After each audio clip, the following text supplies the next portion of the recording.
নমস্কার, আমি সংহিতা। সবাই কেমন আছেন? আমি কলকাতায় থাকি, তো এখানে বেশ ঠান্ডাটা কমে গেছে। তবে যারা বেনারস, দিল্লি এসব জায়গায় থাকেন তাদের মনে হয় না এখনো কমেছে। আপনারা লিখে পাঠাবেন কেমন এখনো ঠান্ডা রয়েছে। তো যাই হোক, এর মধ্যে আবার আমাদের অ্যানিভার্সারি গেছিল, আমাদের জানুয়ারি মাসে অ্যানিভার্সারি, আর রেজিস্ট্রি হয় মে মাসে। তো যাই হোক, এবারে আমাদের মানে ছোট করে নিজেদের মতো করে সেলিব্রেট করেছি। একটা কেক এসেছিল বাড়িতে, তো জিয়ান বসে বসে দেখছে, আমি শ্যুট করছি। দাঁড়ান একটু দেখিয়ে দিই জিয়ানকে, তাই না?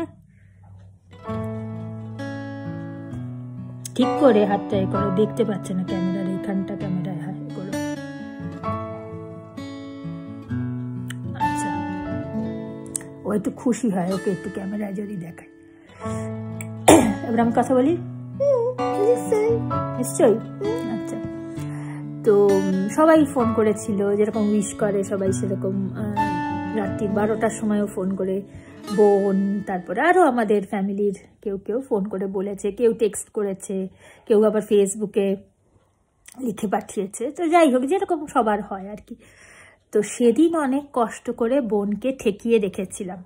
তো বোন বলছে আমি কেক পাঠাই, এই পাঠাই, তাই পাঠাই। তো অনেক কষ্ট করে না না না না বকে ঝোঁকে ওকে বারণ করানো গিয়েছিল।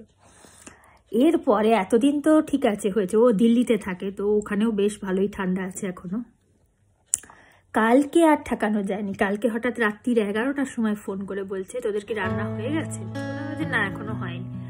আচ্ছা ঠিক আছে বলে এবার কি কি পাঠিয়েছে কালকে সুইগিতে রাত্রির 11টার পরে, সেগুলো আপনাদের দেখাই। এই যে আমাদের দুজনের জন্য বাসন্তী পোলাও, গরম গরম মাটন, তারপরে ডাব চিংড়ি, ফিশ ফ্রাই আর চিকেনও ছিল। সেটা আমাদের অলরেডি খাওয়া হয়ে গেছে, আর তোলা হয়নি আপনাদের জন্য। তো কালকে পাঠিয়েছিল ঠিকই, কিন্তু কালকে আর আমাদের খাওয়ার মতন পরিস্থিতি ছিল না, কারণ জিয়ানের আবার খুব কানে ব্যথা, সর্দি, জ্বর, বমি সব একসাথে হয়েছিল। যা খাচ্ছে, ওষুধ খেলেও সেটা বমি করে দিচ্ছিল কালকে।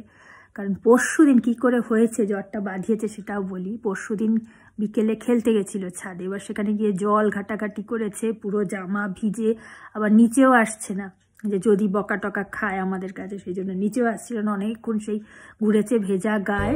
যদি চাই তাহলে, যদি নিচে চাই ব্যাস ব্যাস কি তোমরা বকা দেবে, মার দেবে? মারি আমরা তোমাকে? ভুলভাল কথা বলে। যাই হোক, এবার সেই কারণে আসছিল না। সে ঠান্ডা হাওয়া দিচ্ছে, তার মধ্যে খেলেছে, আর তারপর আবার বাবু দাদা আবার বলছিল, বাবু দাদা তার সামনে আমার বলছিল যে আগে শুকিয়ে যাও তারপর যেও। আচ্ছা ঠিক আছে, শুনতে পাচ্ছি। আচ্ছা ঠিক আছে, হ্যাঁ। তারপরে লোকজনকেও বলছি আর তোমাকেও বলছি। আচ্ছা ঠিক আছে। তো সেই অবস্থায় ঠান্ডার মধ্যে, মানে ঠান্ডা হাওয়া দিচ্ছিল, একটু হালকা হালকা ঠান্ডা হাওয়াও তো দিচ্ছিল বিকেলের। তো সেই অবস্থায় এরকম খেলেছে ভেজা গায়ে। তো ব্যাস, তারপরে পরের দিন কি সেদিনই রাত্রিবেলা জ্বর চলে এসেছিল না? হ্যাঁ, সেদিনই রাত্রিবেলা জ্বর, কানে ব্যথা, একাকার কাণ্ড। তো যাই হোক, আর খুশির জিনিস, আর একটা খুশির জিনিস আছে, সেটা হচ্ছে আমার ওই রাতে একটুখানি। বোনকে আমি কখনো থ্যাংক ইউ বলার প্রয়োজন মনেই করি না, কারণ ও সব সময় কিছু না কিছু পাগলামি করতেই থাকে।